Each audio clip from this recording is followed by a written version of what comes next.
এটা হলো দুনিয়ার সবথেকে শক্তিশালী ইঁদুর, কারণ সে এক কোপ মেরেই পুরো লাকড়িকে কেটে ফেলতে পারে। কিন্তু সেই ইঁদুরটার মা তার থেকেও বেশি শক্তিশালী। সে গাছকে ঘুষি মেরে মেরে গাছের লাকড়ি বানিয়ে দিতে পারতো। এজন্য ইঁদুরটা তার মাকে নিজের শক্তি দেখানোর জন্য একটা আস্ত গাছকে মাটি থেকে উপড়ে ফেলে। এরপর বক্সিং শিখতে শুরু করে দেয়। এজন্য তারা তো শক্তি দেখে সবগুলো বিড়াল তার প্রেমে পড়ে তাকে পটানোর জন্য তার পিছে পিছে ঘুরতে শুরু করে দেয়।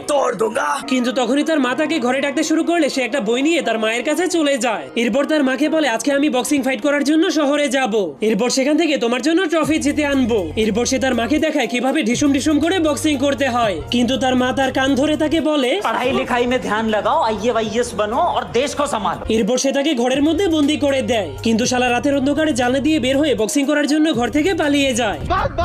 এরপর সোজা পৌঁছে যায় পৃথিবীর সব থেকে শক্তিশালী বক্সারের সঙ্গে বক্সিং করতে। তোর মরণের চুলকানি উঠছে। তো বন্ধুরা, পার্ট 2 তে তাদের বক্সিং দেখতে চাইলে কমেন্টে পার্ট 2 লিখে দিন।